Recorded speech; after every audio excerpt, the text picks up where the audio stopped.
নমস্কাৰ স্বাগতম জনাইছো অন্য এক ভিডিঅ'লৈ এই ভিডিঅ'টোত আমি চেপ্টাৰ 2 অৰ্থাৎ এচিড আৰু ক্ষাৰকৰ পৰা যিমান কুৱেশ্যন আহিব পাৰে সেই সকলোবিলাক আমি ডিছকাছ কৰিম মাত্ৰ 3 বা 4 মিনিটৰ ভিতৰত কমপ্লিট হৈ যাব ওকে প্ৰথম কুৱেশ্যনটো হৈছে কুৱেশ্যন নহয় আসলে আমাৰ ডাইৰেক্টলি আমি টপিকৰ পৰা ডিছকাছ কৰিম এচিডে যেতিয়া ধাতুৰ লগত বিক্ৰিয়া কৰে তেতিয়ালে কোনটো গেছ নিৰ্গত হয় ডাইৰেক্ট সুধিব যে কোনটো গেছ নিৰ্গত হয় এইটো হ'ব আমাৰ H2 বা হাইড্ৰজেন গেছ নিৰ্গত হয় মই এটা লিখি দিছো H2 গেছ বুলি নাও আমি কেনেকৈ গম পাম যে কোনোবা এটা দ্ৰৱ ক্ষাৰক নে এচিড নে প্ৰথম আমি এটা স্কেল আছে যাৰ নাম হৈছে pH স্কেল pH ৰ মান যদি 0 আৰু 7 ৰ ভিতৰত থাকে লেছ দেন যদি 7 হয় তেতিয়াহলে হেতু হ'ব আমাৰ এচিড আৰু যদি pH ৰ মান 7 হয় একদম কাৰেক্টলি যদি আমাৰ 7 ৰ সমান হয় তেতিয়াহলে দ্ৰৱটো হ'ব আমাৰ প্ৰথম দ্ৰৱ আৰু যদি pH ৰ মান ইজ more than 7 অৰ্থাৎ 7 তকৈ যদি বেছি হয় দেন আমাৰ এটো হ'ব ক্ষাৰকীয় দ্ৰৱ ওকে ক্লিয়াৰ আমাৰ ৰেঞ্জটো দিব পাৰে ৰেঞ্জটো হৈছে আমাৰ 0 পৰা 14 ৰ ভিতৰত থাকে যে pH স্কেলত মানটো 0 ৰ পৰা 14 ভিতৰত থাকে ক্লিয়াৰ ওকে দেন আমি আগবাঢ়িম কিছুমান দৰকাৰী ফৰ্মুলা যেনেকৈ সিম্বল বিলাকৰ ওপৰত সেইবিলাকৰ প্ৰথমটো হৈছে ব্লিচিং পাউডাৰৰ সূত্ৰটো হৈছে ক্যালসিয়াম অক্সিক্লোৰাইড CaOCl2 ব্যৱহাৰ দিছো মই বিৰঞ্জিতকৰণত বা খোৱা পানী সাফা কৰিবলৈ বা বানপানীৰ পিছত যেতিয়া ঠাইবিলাক লেতেৰা হৈ পৰে তেতিয়া আমি ব্লিচিং পাউডাৰ ব্যৱহাৰ কৰোঁ ক্লিয়াৰ নেক্সট হৈছে বেকিং সোডাৰ সূত্ৰটো হৈছে আমাৰ sodium hydrogen carbonate NaHCO3 sodium এইটো হৈছে সোডিয়াম এইটো হৈছে হাইড্ৰোজেন এটো কাৰ্বনেটৰ সূত্ৰটো হৈছে CO3 okay NaHCO3 use to কি হৈছে বেকিং সোডা আমাৰ ঘৰুৱা ৰন্ধা বঢ়া কামত ব্যৱহাৰ কৰা হয় লগতে যেটো আমাৰ অজীৰ্ণতা আছে অৰ্থাৎ এচিডিটি আছে তাৰ চিকিৎসাটো আমি অম্লনাশক হিচাপে ইয়াক ব্যৱহাৰ কৰিব পাৰো ক্লিয়াৰ কাপোৰ ধোৱা সোডাৰ সূত্ৰটো হৈছে Na2CO3.10H2 ইয়াতে হৈছে মাত্ৰ লৱণ হয় আৰু লৱণত আমাৰ কি স্ফটিকাবদ্ধ জল হ'ব স্ফটিকাবদ্ধ জল ডেফিনেশনটো মই দি দিছো বাট এইটো বস্তু আমি জানিব কেইটা পানীৰ অণু থাকে এনে কৰিব পাৰে যে সোডিয়াম কাৰ্বনেটত যেটো আমাৰ কাপোৰ ধোৱা সোডা আছে তাত কেইটা পানীৰ অণু থাকে তাত আমাৰ থাকিব 10টা পানীৰ অণু থাকে Na2CO3.10H2 ওকে আৰু ইয়াৰ যেটো ব্যৱহাৰ আছে ব্যৱহাৰটো মই লিখি দিছো যে গ্লাছ বা কাঁচ বিলাক বনোৱাতে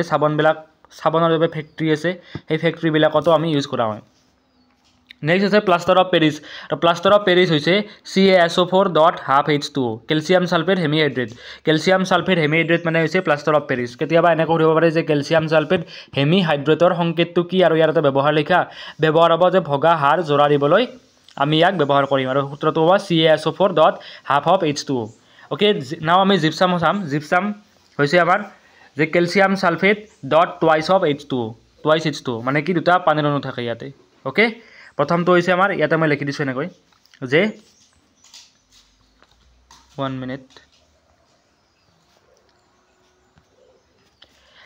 যেটো মই লিখি দিছো জিপসাম মানে হৈছে CaSO4.twice H2 ইয়াতে কেইটা পানীৰ অণু থাকিব ইয়াতে থাকিব আমাৰ দুটা পানীৰ অণু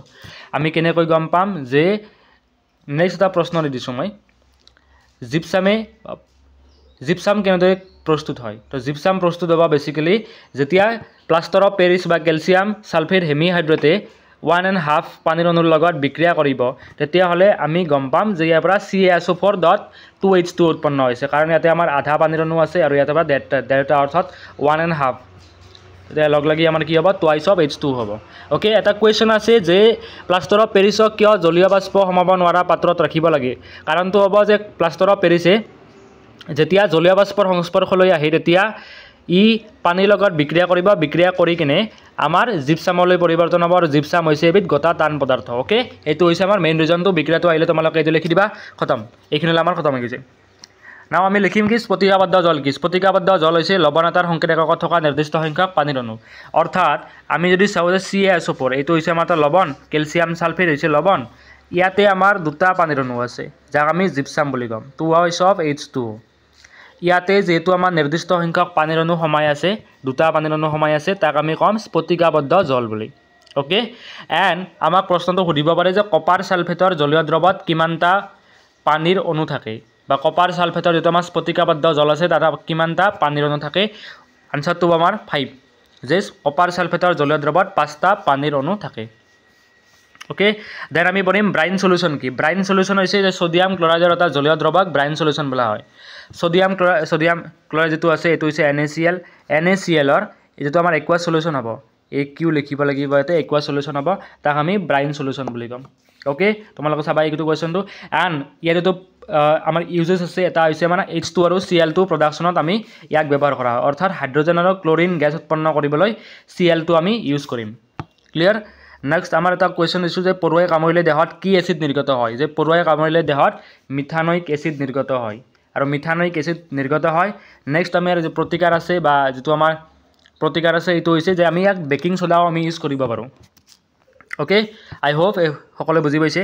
নেক্সট বিক্ৰিয়াটো হৈছে যে প্ৰশমন বিক্ৰিয়া কাক বোলে প্ৰশমন বিক্ৰিয়া হৈছে এনেকুৱা এবিধ বিক্ৰিয়া যি বিক্ৰিয়াত এটা ক্ষাৰ আৰু এটা এচিডে বিক্ৰিয়া কৰি লৱণ আৰু পানী উৎপন্ন কৰে তাক আমি প্ৰশমন বিক্ৰিয়া বুলি কম ইয়াতে সোডিয়াম হাইড্ৰক্সাইড যেটো আছে এইটো হৈছে আমাৰ ক্ষাৰ